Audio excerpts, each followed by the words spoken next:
So guys, last video में मैंने आपको बताया था कि फाइनली रेबेका वापस से ह्यूमन बन चुकी है डॉक्टर वाइट की मदद से। और अब डॉक्टर वाइट ने रेबेका को बोला कि बाकी का आगे का काम तुम्हें करना है, क्योंकि मिस्टर मीट का जो मेन घर है उसके अंदर तो डॉक्टर वाइट नहीं जा सकता, उसके अंदर सिर्फ रेबेका ही घूम सकती है, क्योंकि रेबेका को एक एक कोना पता है इस घर का। डॉक्टर वाइट तो सिर्फ बार्न एरिया में काम करने के लिए ही आता है यहाँ पे, इसलिए बाकी आएगा काम यानी मिस्टर मीट के खिलाफ सबूत इकट्ठा करने का काम वो चीज़ रेबेका ही करेगी। अब रेबेका पूरे घर में घूमती है और फाइनली वो पूरी तरीके से तैयार है इस घर से एस्केप करने के लिए। लेकिन वो यहाँ से सिर्फ निकलना ही नहीं चाहती, वो यहाँ से निकल के सब कुछ जो इसका राज है मिस्टर मीट का उसको खोलना चाहती है, यानी पर्दाफाश करना चाहती है। लेकिन तभी डॉक्टर वाइट और रेबेका के दिमाग में एक बहुत बड़ी चीज याद आई जो कि वो भूल चुके थे कि अब रेबेका क्योंकि नॉर्मल ह्यूमन बन चुकी थी तो उस केज के अंदर तो कोई भी नहीं था।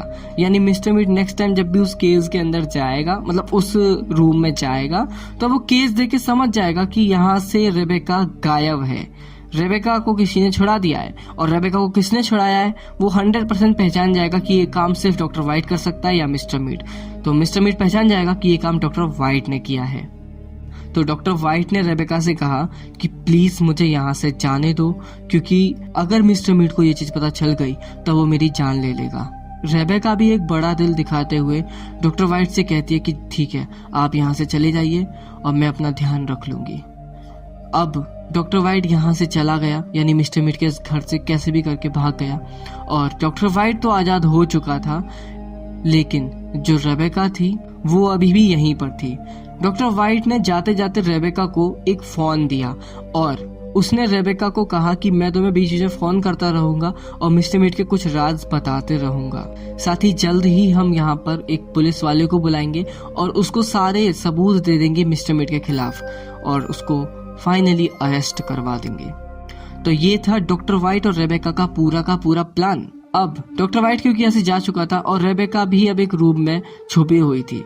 वो देखती है कि मिस्टर मीट वापस से उस रूम में जाता है, पिंजड़े वाले रूम में, और जब वो देखता है कि रेबेका वहां पे नहीं है तो बहुत ज्यादा बौखला जाता है, गुस्से में आ जाता है और वो रेबेका को ढूंढने के लिए पूरे घर में चक्कर लगाने लगता है। अब रेबेका को यहाँ से भागना था, लेकिन मिस्टर मीट से बचते बचाते, क्योंकि अब की बार अगर मिस्टर मीट के हाथों रेबेका लगी तो मजबूरन मिस्टर मीट को रेबेका को मारना होगा और रेबेका ऐसा बिल्कुल नहीं चाहती। रेबेका पूरे घर में काफी छानबीन करती है और उसे काफी सारे सीक्रेट रास्ते वगैरह पता चलते हैं।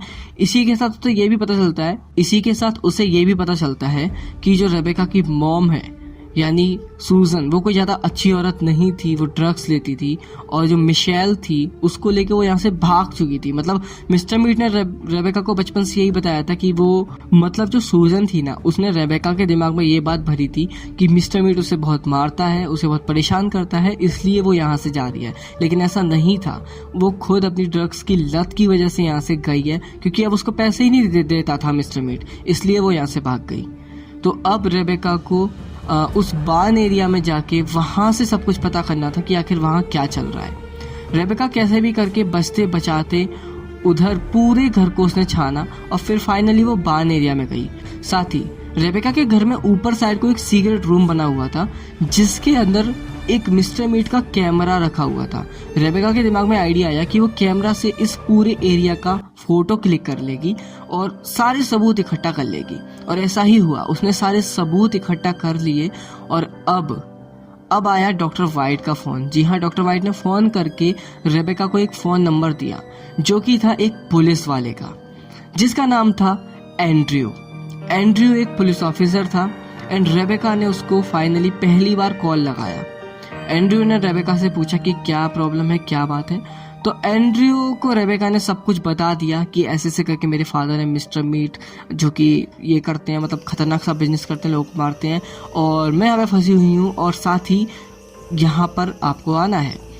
तो पहले तो एंड्रयू बहुत डर गया, मतलब एंड्रयू क्योंकि एक पुलिस वाला है लेकिन फिर भी वो बहुत डरपोक था। लेकिन एंड्रयू ने कहा ठीक है मैं आऊँगा, लेकिन उससे पहले तुम पूरे सबूत तैयार रखना, क्योंकि जैसे ही मैं आऊँगा मैं मिस्टर मीट को अरेस्ट कर लूँगा और सबूत भी यहाँ से हम लोग ले जाएंगे। अब रेबेका सबूत इकट्ठा करने के लिए कैमरा लेके बार्न में, जो मिस्टर मीट की सीक्रेट लेबोरेटरी बनी हुई थी ना, वहां पर जाती है। वहां पर एक सीक्रेट रूम उसे दिखता है जिसके अंदर एक लड़की कैद थी। जी हाँ, ये लड़की कोई और नहीं, ये है अमीलिया। अमीलिया भी मिस्टर मीट के घर में एक नर्स थी जो कि इसने काफ़ी टाइम पहले ही किडनैप कर ली थी और उसको भी इसने बेहोश करके यहाँ पे पिग बनाने की तैयारी पूरी कर चुका था मिस्टर मीट। लेकिन सही वक्त पर रेबेका ने अमीलिया को भी सेव कर लिया और यहाँ से बचा लिया। तभी रेबेका देखती है कि गेट पे अब फाइनली एंड्रयू भी आ चुका है और अब एंड्रयू यहाँ पर जैसे ही एंटर करने वाला होता है वो देखता है मिस्टर मीट को, तो उसकी मतलब डर के मारे उसकी आंखें फटी की फटी रह जाती हैं क्योंकि मिस्टर मीट एक खतरनाक ज़ॉम्बी सा बन चुका था पूरी तरीके से, अपना मानसिक संतुलन भी वो खो बैठा था। और इस चीज़ को देख के तो एंड्रयू बिल्कुल शॉक्ड रह गया क्योंकि उसे लगा कोई नॉर्मल क्रिमिनल होगा, लेकिन ये तो एक खतरनाक ही कुछ आदमी था। लेकिन कैसे भी करके एंड्रयू और रेबेका की हेल्प लेके मिस्टर मीट को बेहोश कर देते हैं, दोनों डंडा मार के अरेस्ट करके यहाँ से ले जाता है। जी हाँ, शहर की सबसे बड़ी जेल, नेब्रास्का शहर की सबसे बड़ी जेल। मिस्टर मीट के जेल जाने के बाद सबको लगा कि अब सब कुछ बढ़िया है, सब कुछ बढ़िया हो जाएगा और वापस से सब नॉर्मल लाइफ जिएंगे। ऐसा ही हुआ। करीब 10 साल तक मिस्टर मीट उस जेल में बंद रहा, यानी नेब्रास्का की जेल में बंद रहा। और रेबेका की जो मॉम थी सूजन, वो भी अभी तक जिंदा थी एंड साथ ही मिशेल भी उसके साथ रहती थी और रेबेका भी एक अलग घर में रहती थी। साथ ही जो एक लड़की थी ना एमिलिया को बचाने के लिए एक इन्वेस्टिगेटर भी यहाँ पर आया था, मिस्टर मीट के घर में आया था। उसने भी काफ़ी कोशिश करी थी यहाँ पे पता लगाने की, क्योंकि एमिलिया जो थी ना वो लास्ट लोकेशन उसकी मिस्टर मीट के घर में ही थी। तो उसको ढूंढने के लिए एंथनी नाम का एक इन्वेस्टिगेटर आया था। अफसोस वो यहाँ से खाली हाथ गया क्योंकि उसे कोई सबूत नहीं मिला, लेकिन उसे शक जरूर हो चुका था कि ये जो मिस्टर मीट है यानी ये जॉन है, ये कुछ ना कुछ गड़बड़ है, यहाँ पे कुछ खतरनाक ये काम करता है। अब क्योंकि मिस्टर मीट अरेस्ट हो चुका था तो एंथनी को भी पता चल चुका था कि हाँ, जो वो सोचता था वो सही है। और अब Emilia, Anthony, doctor white, Rebecca, सूजन और ये सारे लोग बहुत ही ज़्यादा खुश थे कि फाइनली मिस्टर मीट उसकी असली जगह यानी जेल के अंदर है। और खबर तो ये भी आती है कि जेल के अंदर भी उसने काफ़ी लोगों को काफ़ी परेशान किया है और काफ़ी खतरनाक कैदी है वो। उस नेब्रास्का की जेल का सबसे खतरनाक कैदी कोई है तो वो मिस्टर मीट है। कुछ समय बाद अखबार में एक खबर आती है जिसको पढ़ने के बाद सूजन, मिशेल, एंथनी और डॉक्टर वाइट तो बहुत खुश होते हैं, लेकिन रेबेका मतलब सैड भी होती है क्योंकि ये खबर थी उसके फादर से जुड़ी। जी हाँ, अगले ही दिन यानी पूरे 10 साल के बाद जॉन को यानी मिस्टर मीट को एग्जीक्यूट किए जाने वाला था, यानी उसको पूरे 10 साल के बाद मिस्टर मीट को उसके सारे बुरे कामों का फल मिलने वाला था। जी हाँ, मिस्टर मीट की मौत की सजा का दिन आ चुका था और मिस्टर मीट को एग्जीक्यूट किया जाने वाला था, यानी करंट लगा के उसको मारा जाने वाला था। ये खबर सुन के जॉन, एंथनी, सूजन, डॉक्टर वाइट, मिशेल और अमीलिया सारे लोग बहुत ज्यादा खुश होते हैं।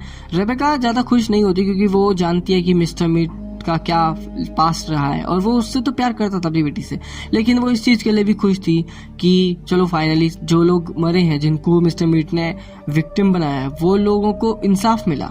इसीलिए सब लोग डिसाइड करते हैं कि वो नेब्रास्का की उस जेल में जाएंगे मिस्टर मीट को आखिरी बार देखने के लिए। और फाइनली सूजन, रेबेका और मिशेल तो तीनों आ ही जाते हैं, साथ ही जो बाकी के लोग हैं यानी अमीलिया, एंथनी, डॉक्टर वाइट, ये भी वहां पर आ जाते हैं। नेब्रास्का की जेल में आके उनको काफी अच्छा लगता है कि फाइनली अब एक न्याय होने वाला है और मिस्टर मीट को मारा जाने वाला है। उससे पहले वहां पर एक आदमी आता है जो कि काफी अजीब था।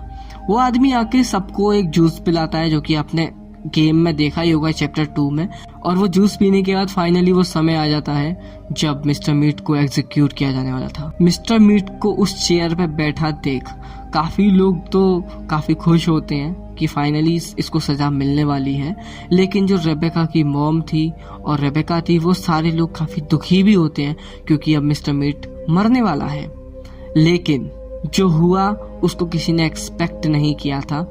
जैसे ही लीवर फ्लिक किया जाता है यानी इलेक्ट्रिक शॉक मिस्टर मीट को दिया जाता है, मिस्टर मीट को कुछ असर नहीं होता और वो अजीब तरीके से हंसने लग जाता है और उसकी सारी बेल्टें टूट जाती हैं, यानी जो बेल्टों से मिस्टर मीट को उस चेयर में बांध रखा था वो इजीली टूट जाती हैं और ये सब देख के काफी चीख पुकार मच जाती है। सभी लोग इधर उधर भागने लगते हैं, डर जाते हैं कि आखिर ये क्या हो गया। कुछ टाइम के बाद रेबेका की आंख खुलती है। जी हाँ, सारे लोग बेहोश हो चुके थे और रेबेका की आंख खुलती है जब, तो रेबेका एक बहुत ही हैरान करने वाला दृश्य देखती है। जी हाँ, रेबेका की पूरी फैमिली और जितने भी लोग आए थे सारे लोग पिग बन चुके हैं, खतरनाक से दिखने वाले सारे लोग अजीब से पिग बन चुके हैं। एंड मिस्टर मीट सामने वाली चेयर पे नहीं था, यानी मिस्टर मीट अब फिर से आजाद हो चुका था। वो उस जेल के अंदर, नेब्रास्का की इस जेल के अंदर ही घूम रहा था। रेबेका काफी ज्यादा डर जाती है। सारे लोग पिग बन चुके थे, लेकिन अजीब बात ये थी कि अकेला डॉक्टर वाइट था जो कि मतलब पिग तो बन चुका था लेकिन वो बोल सकता था। एंड उसने रेबेका को बोला हेल्प मी। याद है आपको जब रेबेका ने डॉक्टर वाइट को बोला था हेल्प मी, वो सेम अब डॉक्टर वाइट रेबेका से बोल रहा है। खैर, रेबेका ने ये सब देखा और जब वो गेट खोल के बाहर जाती है तो सिर्फ फैमिली और फ्रेंड्स नहीं, जेल में भी जितने लोग थे सारे पिग बन चुके थे। रेबेका समझ गई थी कि जिस इंसान ने वो जूस पिलाया था ना, वो इंसान में कुछ गड़बड़ थी। एंड वो ही मेन मक्कार है जो मिस्टर मीट का साथ दे रहा है अभी भी। एंड जेल की सारी जो मेन डोर थे ना, वो भी बंद कर दिए थे उस इंसान ने। और अब मिस्टर मीट और भी ज्यादा ताकतवर हो चुका था, साथ ही उसके पास जेल के हथियार भी थे। सारे कैदी, सारे पुलिस वाले खतरनाक पिग बन चुके थे और वो भी अब मिस्टर मीट के पालतू पिग हो चुके थे। हालांकि जो उसके फैमिली वाले जो लोग थे ना, वो जो पिग बने थे वो तो नॉर्मल ही थे। अब रेबेका पूरे इस एरिया को छानती है, काफी ज्यादा ढूंढती है चीजें कि आखिर वो कैसे यहाँ से निकले। पूरे प्रिजन को वो छान मारती है, तभी उसे एक रूम दिखता है।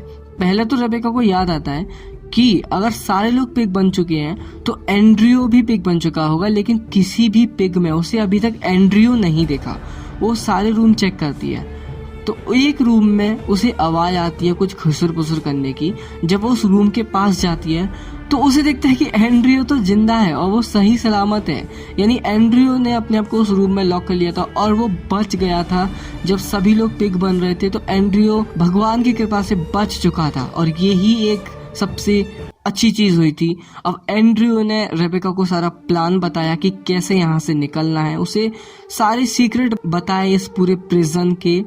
और फाइनली काफी सब कुछ करने के बाद रेबेका और एंड्रियो यहाँ से एस्केप कर जाते हैं। वो देखते हैं कि एस्केप करने के बाद मिस्टर मीट जो प्रिजन है उसके दरवाजे पे खड़े होके ऊपर सेकंड फ्लोर पे काफी तेज गुस्से में देख रहा होता है रेबेका को। साथ ही इस गेम की एक कट सीन में, यानी एक जो बैड एंडिंग है उसमें आपने देखा होगा कि जब रेबेका को इलेक्ट्रिक चेयर पे बांध दिया जाता है, मतलब गेम जब हम हार जाते हैं उस टाइम पे, तो मिस्टर मीट रेबेका से कहता है you only came here to watch me die. During all these years, you have not come to visit me even once. Don't do it! Let me go! Let me go! You only came to watch me die. मतलब वो अभी तक एक बार भी नहीं आई mister meet से मिलने, उसको देखने, लेकिन जब वो मर रहा है तो वो जरूर उसे देखने आए। वही बात हो गई मौत का तमाशा देखने। तो यही है कि अब मिस्टर मीट अपनी बेटी रेबेका को भी बिल्कुल प्यार नहीं करता, क्योंकि रेबेका जिस पर उसे सबसे ज्यादा विश्वास था, सबसे ज्यादा उसको प्यार था अपनी इस बेटी से, वो भी उसको सिर्फ मरने के लिए देखने आई थी। अब एंड्रियो और रेबेका यहाँ से जा चुके थे, लेकिन जो उसकी मॉम थी सूजन और एंथनी, डॉक्टर वाइट, मिशेल और अमीलिया, ये सारे लोग अभी भी पिग बने हुए थे और उसी प्रिजन के अंदर थे। क्या रेबेका वापस आएगी इन सबको बचाने के लिए यहाँ से, और बाकी जो प्रिजनर्स हैं उनको बचाने के लिए? मुझे लगता है हाँ। आपको क्या लगता है गाइस? आप लोगों को क्या लगता है कि इस गेम की आगे की कहानी क्या हो सकती है? मुझे कमेंट में ज़रूर बताना। तब तक के लिए bye, thanks for watching. Calling all units. A 24242 at Nebraska Correctional Institution. Possibility of